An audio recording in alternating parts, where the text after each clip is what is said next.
जय हिंद दोस्तों जैसा कि हम सबको पता है कि सीटेट का ऑनलाइन एग्ज़ाम शुरू हो चुके हैं और ऑनलाइन एग्ज़ाम चल रहे हैं। तो आप सबको अगर जिसका पेपर है उसको बहुत सारा बेस्ट ऑफ लक। और उसी को कंटिन्यू करते हुए हम लोग मैथ्स के क्वेश्चन सॉल्व करते हैं। तो यहाँ पर आज हम देखने वाले हैं सीटेट का जो 30 दिसंबर 2021 को पेपर हुआ था, उसमें जो मैथ्स के क्वेश्चन आए थे उन्हें डिस्कस करेंगे, और भी जो अदर्स पेपर में मैथ्स के क्वेश्चन आए थे उन्हें डिस्कस करेंगे। तो आइए वीडियो को शुरू करते हैं, देखते हैं कौन कौन से क्वेश्चन आए थे। यहाँ पर देखिए जो पहला क्वेश्चन है वो एक घन की भुजा 5 सेंटीमीटर है। अगर घन की भुजा को 2 गुना कर दिया जाए तो घन का पृष्ठीय क्षेत्रफल कितने गुना हो जाएगा। दोस्तों ये क्वेश्चन सीटेट के जो 30 दिसंबर 2021 वाले पेपर में जो फर्स्ट पेपर हुआ था उसमें से लिया है हमने। तो देखिए इसको कैसे लगाएंगे। आप सबको पता है कि घन कैसा होता है, जिसकी लंबाई चौड़ाई और ऊंचाई तीनों क्या होती हैं, बराबर।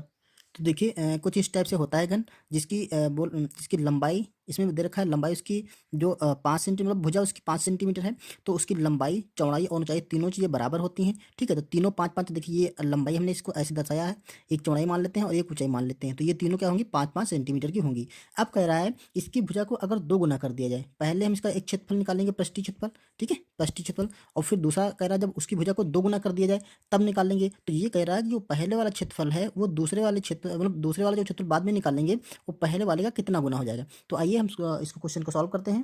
तो दोस्तों जो घन का पृष्ठीय क्षेत्रफल होता है वो होता है 6 और एल स्क्वायर। एल, जहाँ पर एल क्या है उसकी भुजा, या इसको लिख सकते हैं 6, जिसको लिखते हैं 6 गुणे भुजा स्क्वायर।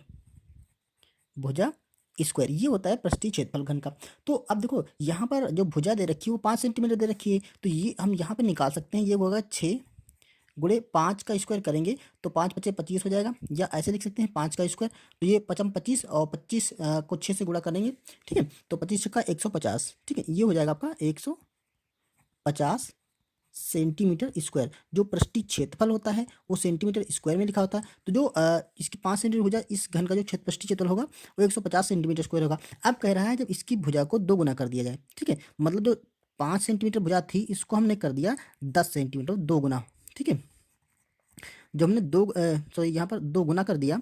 ठीक है, जब हमने 2 गुना कर दिया तब कह रहा है पृष्ठीय क्षेत्रफल जो होगा इसको हम शॉर्टकट में लिखते हैं पृष्ठीय और क्षेत्रफल। तो ये अब क्या हो जाएगा, देखिए अब वही फार्मूला वही रहेगा, 6 एल स्क्वायर। तो यहाँ पर जब एल की जगह हम रखेंगे 10। ठीक है, तो देखिए ये क्या हो जाएगा, 6 गुणे यहाँ पर हो जाएगा 10 का स्क्वायर। तो आप जो निकालेंगे तो ये 10 100 हो जाएगा, और 100 ये हो जाएगा आपका 600। ठीक है, अब देखो ये बोल रहा है जो ये वाला क्षेत्रफल है इसका कितना, मतलब ये वाला जो क्षेत्रफल है इस क्षेत्रफल का कितना गुना है। तो हम कितना गुना करने के लिए सीधे सीधे भाग भी कर सकते हैं, या तो ऐसा कर सकते हैं। ये देखिए 600 में 150 की कितने बार कितनी मात्रा हो जाएंगी। ठीक है, तो देखो ये हम इसको 600 ऊपर लिखते हैं और 150 से इसको कट कर देते हैं, तो ये कटे 15, 15 चक्कू 60। ठीक है, तो ये 4 है, इसका मतलब जो ये वाला क्षेत्रफल है ये वाला इस क्षेत्रफल का 4 गुना है। ठीक है, तो ऑप्शन देखिए, ऑप्शन में इसमें सी लगा देंगे।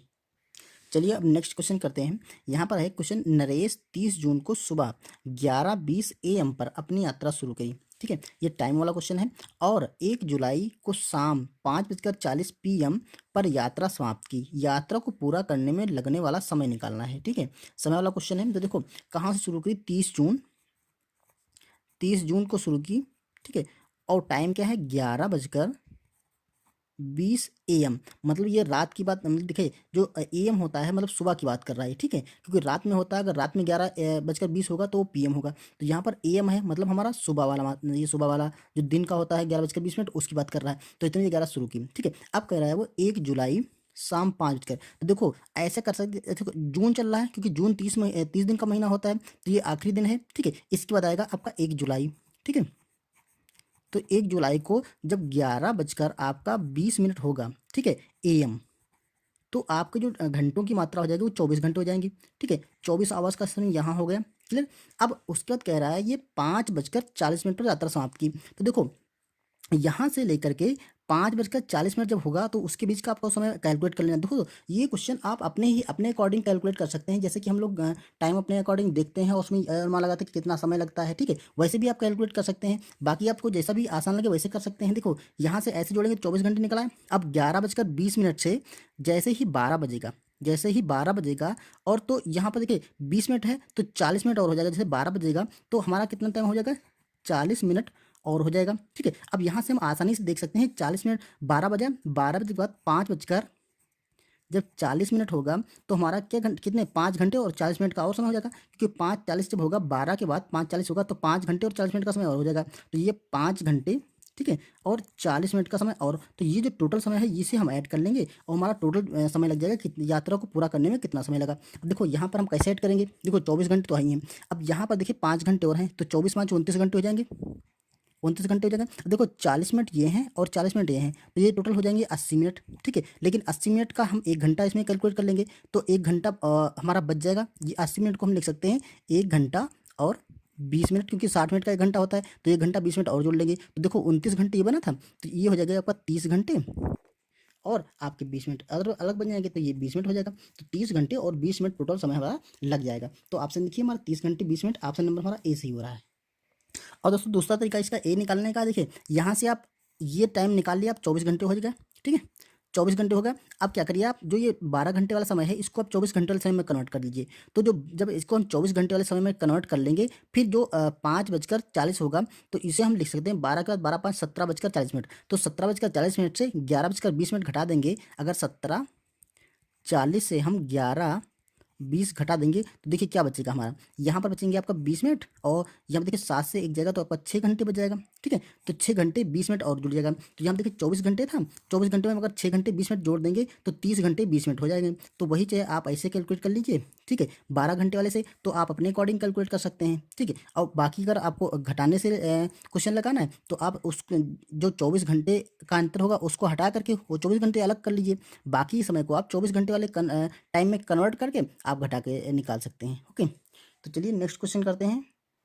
ये दोस्तों क्वेश्चन था सिंपल सा, इनमें से कौन से भिन्नों को जोड़ने पर परिणाम 1 मिलेगा, ठीक है। अब ये तो सिंपल सा आपको जोड़ के ही चेक करना पड़ेगा कि कौन से भिन्न को हम जोड़ें तो परिणाम 1 मिलेगा। तो देखिए सबसे पहले आसानी जोड़ना उसी में है, सबके जो भिन्न हैं, भिन्न के जो अंश हैं उनको आप सेम बना लीजिए, और या ऐसे कहें तो एलसीएम आप लेकर के उनको कैलकुलेट कर सकते हैं। तो देखो अलग अलग जोड़ना शुरू करेंगे। वैसे इस क्वेश्चन में तो आसानी से दिख रहा है कि देखिए नीचे सब में 8 है तो आप इसको ही पहले जोड़ लेंगे, क्योंकि नीचे सब में 8 है तो इसको कैलकुलेट करने की जरूरत नहीं। देखिए 8 है तो इसका जो एलसीएम होगा वो 8 ही होगा, ऊपर की संख्याओं को जोड़ लीजिए। तो देखो 1 + 5 + 3 तो ये हो जाएगा 5 3 8 और 8 1 9, ठीक है। ये आपका 9/8 हो जाएगा। तो देखिए ये भिन्न 1 नहीं आ रही, तो अगर ऐसे सबको हम नीचे हर जो 8 जैसे इसमें था हर सब में अगर बराबर कर लें, तो जैसे ये देखिए अगर इस हर को सब में बराबर करेंगे तो यहाँ देखो 4 है तो इसको हम 2 से गुणा करें और इसको भी 2 से, यहाँ पर भी 2 से, यहाँ पर भी 2 से, तो देखो ये हो जाएगा आपका 1/4, ठीक है। और प्लस जोड़ना है तो ऊपर हो जाएगा 2/4 प्लस ऊपर हो जाएगा 2 यहाँ पर भी 4 हो जाएगा। तो अब इसको जोड़ लीजिए, देखो ये क्या बन रहा है, अगर इसका भिन्न का जो एलसीएम आ जाएगा 4 होगा, क्योंकि हर सब में 4 है ना, तो यहाँ पर 2 और 2 4 और 1 5, तो ये बनना आपका 5/4, ठीक है। इसी तरह से इसको अब देखिए ये है, इसको जोड़ने के लिए कर लेंगे तो यहाँ पर देखिए 16 है, ठीक है। तो हमें हर जगह पे नीचे 16 बनाना है, ठीक है। या तो फिर आप एलसीएम ले लेंगे तो भी आपका हो जाएगा। तो देखो यहाँ पे 3/8 है तो इसको अगर हम 2 से गुणा कर लें और इसको भी 2 से गुणा कर लें तो हमारा बन जाएगा नीचे 16। देखिए इसको जब 2 से गुणा करेंगे तो 3 दूना आपका हो जाएगा 6 और नीचे हो जाएगा 8 दूना 16, ठीक है। जोड़ना है हमें तो ऊपर जो लिए देखिए यहाँ पर 4/16 आई है तो 4/16 प्लस देखिए इसको भी 16 बनाना है तो इसको हम 4 से गुणा करेंगे तो ऊपर भी हमें 4 से गुणा करना पड़ेगा। देखिए ये हो जाएगा 4 और नीचे 16 हो जाएगा, ठीक। और प्लस 1/8 है तो इसको हम 2 से गुणा करेंगे तो ऊपर भी हम 2 से गुणा करना पड़ेगा। तो देखिए ऊपर तो 2 ही रह जाएगा, 2 नीचे आपका 16 बन जाएगा। जोड़ लीजिए तो ये देखिए 4 4 8 और 8 2 10 और 10 6 16, ये 16 और नीचे भी 16 होगा, ये कट जाएगा तो ये आपका 1 मिल जाएगा, ठीक है। अगर आप शुरू से सॉल्व करना स्टार्ट करेंगे तो आपको पहले ही ऑप्शन में 1 मिल जाएगा, तो नीचे वाले क्वेश्चन को सॉल्व करने की जरूरत नहीं, तो इसका हम ऑप्शन ए लगा देंगे। ये तो हमने ऐसे इसलिए कैलकुलेट करने के लिए बता दिया जिससे कि आपको आगे कैलकुलेट करने में कोई प्रॉब्लम ना हो। इसको भी सॉल्व कर सकते हैं लेकिन इसका आंसर एक नहीं आएगा, क्योंकि इन दोनों का नहीं आया, इसका भी नहीं आएगा, इसका जब एक आ रहा तो हमें आंसर मिल जाए, बस हमें वही छोड़ देना है। ओके, यहाँ पर देखिए जो क्वेश्चन है वो यूपी टेट के 2017 वाले एग्जाम से हमने लिया है। पंचभुज के सभी अंतः कोणों का योगफल ज्ञात कीजिए।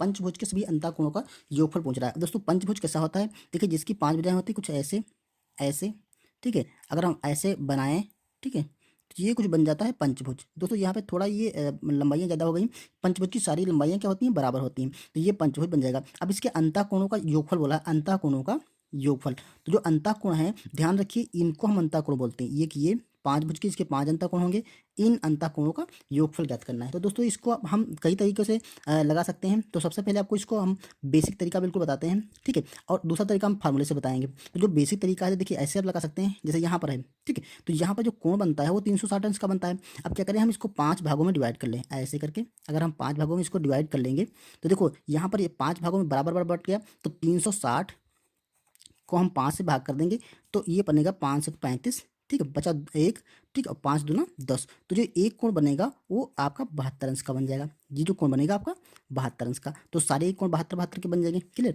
अब देखो क्योंकि ये दोनों कोणों का योगफल जो होगा, ठीक है, एक कोण के योगफल के बराबर, देखिए ये जो कोण है उसका ये आधा किया गया है, तो जितना ये कोण होगा उतना ये कोण होगा, उतना ही ये, मतलब ये सारे जो आधे आधे कोण बनने ही बराबर होंगे। तो इन दोनों का जो कोणों का योगफल होगा वो हमारा क्या आ जाएगा, इस कोण पूरे कोण का योगफल आ जाएगा। अब देखो ये ट्रायंगल अगर यहाँ से हम निकाल लें ऐसे करके, अगर हम ऐसे करके ये ट्रायंगल हम यहाँ से ऐसे निकाल लें, ठीक है, तो ये तो हमारा 72 है, 72 हो गया। अब जो ये कोण दोनों बचे हैं, क्योंकि तीनों कोणों का ये त्रिभुज बना है, त्रिभुज के तीनों कोणों का फल 180 अंश होता है, ठीक है। तो 72 और प्लस ये दोनों कोण जो समान होंगे, तो अगर इसको हम x मान ले, इसको x मान ले, तो ये हो जाएगा 2x बराबर क्या हो जाएगा 180 अंश, ठीक है। अब देखो हम 2x का मान निकाल सकते हैं, 180 माइनस 72, ये आपका बन जाएगा 108 अंश। तो जो 2x का मान आएगा 108 अंश, मतलब हमारा जो ये कोण मिलकर के कितना होगा 108 अंश। और दोस्तों जितना ये कोण होता है उतना ये कोण होता है, ये सारे कोण छोटे छोटे वाले बराबर हैं, तो ये पूरे कोण का मान कितना हो जाएगा 108 अंश। तो ये भी कोण 108 अंश, ये भी 108, ये भी 108, ये भी 108। तो जो सारे कोणों का फल है 108 अंश हो गया, ठीक है। ये सारे कोणों का मान क्या है 108 अंश। अब कह रहा है इन सारे कोणों का योगफल पूछ रहा है, तो इसको हम 5 से गुणा कर लेंगे, क्योंकि 5 कोण है तो 5 से गुणा कर लेंगे। तो देखिए ये हो जाएगा आपका 5 बटे 40 और 5 एकम 5, ये आपका 540 आ गया। तो हम ऑप्शन इसमें डी टिक कर सकते हैं। अब देखिए इसका आपको हम शॉर्टकट तरीका बताते हैं। अगर आप फार्मूला याद रख पाएँ, ठीक है, तो कोई भी आपको भुज हो, पंचभुज चाहे खष्टभुज चाहे त्रिभुज चाहे चतुर्भुज चाहे अष्टभुज हो, तो आपको सिर्फ ये फार्मूला याद रखना है, 180 ब्रैकेट में n माइनस 2। आप ये फार्मूला याद रखिए, ठीक है। जहाँ पर n क्या है, जो जितना भुजा, जैसे ये पंचभुज है तो यहाँ पर n का मान हम 5 रखेंगे। अगर खष्टभुज होता तो n का मान हम 6 रखते। अगर त्रिभुज होता तो n का मान हम 3 रखते। तो इसमें मान रख दिए। यहाँ पर पंचभुज है तो n का मान हम 5 रखेंगे। देखिए 180 और ब्रैकेट में यहाँ पर करेंगे 5 माइनस 2, तो ये बन जाएगा आपका 180 गुणे 3, ठीक है। तो ये देखिए 18 54, तो ये 540 अंश आ जाएगा। कोई भी आप चतुर्भुज कभी भी कोई पूछे और उसके सारे कोणों का अंतःकोणों का ध्यान रहे, अंतःकोणों का योगफल पूछे, तो आपको क्या करना है 180 ब्रैकेट में n माइनस 2 लगा देना है, आपका आंसर तुरंत निकल आएगा 540। तो ऑप्शन नंबर हम डी लगा देंगे। ओके दोस्तों, ये भी क्वेश्चन हमारा यूपी टेट के 2017 वाले एग्जाम से हमने लिया है। देखिए यदि दो संख्याओं का अंतर तथा गुणनफल क्रमशः 5 और 36 है, तो उनके व्युत्क्रमों का अंतर क्या होगा। मतलब उनको व्युत्क्रम, जैसे दो संख्या मान लेते हैं, एक संख्या है x और दूसरी संख्या है y, तो कह रहा है इन संख्याओं का अंतर तथा गुणनफल। तो अंतर जो है इनका, अगर अंतर ऐसे निकालें, इनका एक संख्या से दूसरी संख्या घटाएं, तो अंतर दे रखा है आपका 5, और गुणनफल मतलब x और y, इसका मान दे रखा है, मतलब x गुणा y, मतलब ये है आपका 36। अब कह रहा है इनके व्युत्क्रमों का अंतर, व्युत्क्रमों का अंतर मतलब इसको भी व्युत्क्रम कहते हैं, मतलब 1/x और इसका अंतर 1/y, ये मान हमें पता करना है, ठीक है। तो देखो इसको कैसे बनाएंगे, हम क्या करेंगे, ये समीकरण है पूरी, इस समीकरण को हम इस समीकरण पूरी से भाग कर देंगे। तो देखिए क्या हो जाएगा, x और डिफरेंस y बटा हो जाएगा x और y। इधर इधर देखिए 5 दे रखा था, 5/36, क्लियर। अब देखो अगर हम इसमें अलग अलग इसको, ये कि एलसीएम अगर इसका देखें तो x और y है, तो इसको हम अलग अलग कर लेते हैं। तो ये हो जाएगा x बटा x y और अंतर y बटा x y, ये बराबर है 5/36।